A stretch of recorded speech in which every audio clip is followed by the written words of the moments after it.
নমস্কার বন্ধুরা, তো লাভার তরফ থেকে একটা দারুণ স্মার্টফোন খুব তাড়াতাড়ি আসতে চলেছে। ফোনটার নাম হলো লাভা অগ্নি 2S। এবার দেখুন, ফোনটা অলরেডি বিআইএসে এসে গেছে, মানে বিআইএসে 2 মাস আগে এসে গেছে। আমি তখনই ভিডিও বানিয়ে দিয়েছিলাম, কিন্তু এখন বলা হচ্ছে যে জুলাই মাসে কনফার্ম এটা লঞ্চ হয়ে যাবে। তো এই জন্য এই ভিডিওতে আমরা ডিসকাস করবো এই যে 2S বলে যে স্মার্টফোনটা আসতে চলেছে, এটার পুরো ডিজাইন, স্পেসিফিকেশন আর প্রাইস, আর যে দাম এটা লঞ্চ হবে তো সেই দাম এটা সবচেয়ে ভালো ডিভাইস হবে কি হবে না, এই ভিডিওতে আমরা এটার সম্বন্ধে আলোচনা করব। তো চলুন শুরু করছি ভিডিওটা কোনো সমালোচনা না করে। আপনি যদি গ্যাজেটাল বাংলা চ্যানেল প্রথমবার আসেন আর এরকম বাংলা টেক ভিডিও ডেইলি দেখতে চান, তাহলে গ্যাজেটাল বাংলা চ্যানেল সাবস্ক্রাইব অবশ্যই করে নেবেন। তো প্রথম আলোচনা করবো এই স্মার্টফোনটার ডিজাইন সম্বন্ধে। এবার দেখুন, জেনারেলি লাভার যে স্মার্টফোন তার পেছন দিকের কভারটা আমরা গ্লাস কভারই দেখতে পাই। তো এই জন্য আমরা এক্সপেক্ট করছি যে এবারও এর পেছন দিকে আপনি পাবেন গ্লাস কভার, আর সাইডে হবে প্লাস্টিকের ফ্রেম। এর থিকনেস হবে 8.5 মিলিমিটার আর ওয়েট 210 গ্রাম।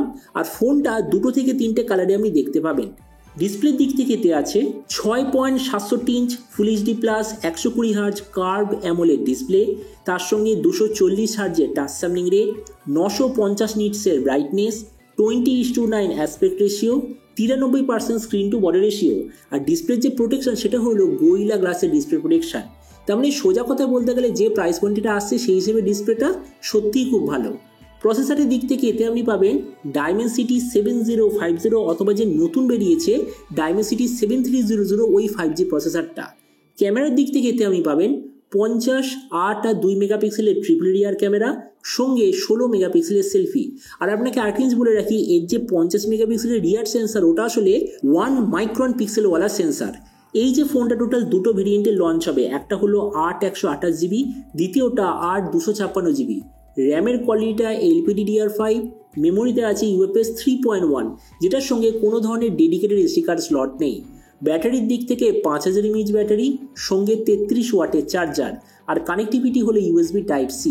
তো এবারই স্মার্টফোনের বাকি কিছু ফিচার বলতে গেলে এতে আপনি পাবেন Android 14 out of the box, 3.5 inch Jack আছে কি নিয়ে কোনো কনফার্ম ইনফরমেশন নেই, ডুয়েল স্পিকার, আর তার সঙ্গে আছে আন্ডার ডিসপ্লে ফিঙ্গারপ্রিন্ট সেন্সার। আর এর ওএস আপডেট সাইকেলের দিক থেকে বলতে গেলে 2 বছরের মেজর ওএস আপডেট আর 3 বছরের সিকিউরিটি আপডেট পেয়ে যাবেন। তো এবার সবচেয়ে মেন জিনিস, এই যে স্মার্টফোনটা কবে লঞ্চ হবে, কি দামে লঞ্চ হবে, তো দেখুন এটা কনফার্ম হয়ে গেছে। এই স্মার্টফোনটা লাভা অগ্নি 2 এর একটা ডাউনলোডের ভার্সন। লাভা অগ্নি 2 এই মুহূর্তে কত অ্যাভেলেবেল? 17,000-এ। তার মানে ওর যদি লাইটার এডিশন হয় তার মানে প্রাইসটা কত হবে? এক্স্যাক্টলি 15,000 বা তার নিচে। আর এরপর আমি যদি লঞ্চ ডেট সম্বন্ধে বলি, তো দেখুন এটা অলমোস্ট কনফার্ম হয়ে গেছে। ফোনটা জুলাই মাসের মিডিলে অবশ্যই ভাবে লঞ্চ হয়ে যাবে। তো এবার সব ভিডিও থেকে আপনাকে জানাবো এই যে স্মার্টফোনটা, এটা কি প্রাইস পয়েন্টের মধ্যে সবচেয়ে বেস্ট, নাকি এর চেয়ে বেটার অন্য কোনো স্মার্টফোন অ্যাভেলেবেল আছে। তো দেখুন, আমি নিজে আজ থেকে কয়েক সপ্তাহ একটা স্পেশাল ফোন রিভিউ করেছিলাম। ফোনটার নাম হলো Realme P1 5G, 15,000-এ অ্যাভেলেবেল। আর আমার মতে মনে হয় ওটা এই মুহূর্তে নাম্বার 1 স্মার্টফোন ওই প্রাইস পয়েন্টে। তো আমরা যদি Realme P1 এর সঙ্গে কম্পেয়ার করি, প্রথমত ডিসপ্লে এই দিক থেকে আমি বলবো লাভা বেটার। কেননা দেখুন লাভাতে কি পাবেন? কার্ভ ডিসপ্লে, রিয়েলমিতে আছে ফ্ল্যাট ডিসপ্লে।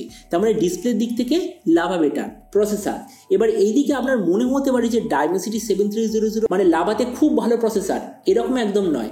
ডাইমেনসিটি 7050 একটা রিব্র্যান্ডেড ভার্সন হলো ডাইমেনসিটি 7300। তবে হ্যাঁ, এই যে ডাইমেনসিটি 7300 একটু বেশি অপটিমাইজড। তার মানে আমরা বলতে পারি প্রসেসরের দিক থেকে লাভাটা একটু বেশি বেটার। ক্যামেরার দিক থেকে লাভা নো ডাউট বেটার। কেননা দেখুন রিয়েলমি আর যে লাভা দুটো যে ক্যামেরা সেট আপ আমরা বলবো প্রায় সেম, কিন্তু লাভা একদিক থেকে বেটার, সেটা হলো 1 মাইক্রন পিক্সেলওয়ালা আপনি সেন্সার পাবেন। আর এই দিক থেকে আমি বললো লাভা বেটার। ভেরিয়েন্টের দিক থেকেও লাভা বেটার, কেননা লাভার মিনিমাম ভেরিয়েন্ট হলো 8/128GB, রিয়েলমির মিনিমাম ভেরিয়েন্ট হলো 6/128GB। ব্যাটারি আর চার্জারের দিক থেকে এখানে হবে রিয়েলমি বেটার, কেননা রিয়েলমিতে আছে 45 ওয়াটের চার্জার, লাভাতে যতদূর মনে হচ্ছে 33 ওয়াটের চার্জার থাকবে। তাছাড়া স্পিকারের দিক থেকে দুটো সেম, ওএস আপডেট দুটো এক্স্যাক্টলি সেম। তার মানে দেখুন ভিডিওটা শেষ করার সময় এটাই বলবো, এই যে লাভার তরফ থেকে নতুন স্মার্টফোনটা যে আসতে চলেছে, যদি অ্যাকর্ডিং টু লিক্স জুলাই মাসে এক্স্যাক্টলি স্পেসিফিকেশন নিয়ে লঞ্চ হয়, তো আমার মতে মনে হয় 15,000 টাকার আশেপাশে 2024 সালে সবচেয়ে বেস্ট স্মার্টফোন হবে লাভা অগ্নি 2S। তো এবার আপনি যখন অবশ্যই জানবেন এই যে লাভার নতুন ফোনটা যে আসতে চলেছে, তো আপনি কি এই দামে এটা নিতে চান নাকি অন্য কোনো স্মার্টফোনের জন্য আপনি ওয়েট করবেন? এটা সব নিশ্চয় কথা বলতে আমাকে একদমই ভুলবেন না। তো চলুন দেখা হবে আগামীকাল টেক ভিডিওতে। Till then, stay tuned and always remember, think positive, be positive. Thank you.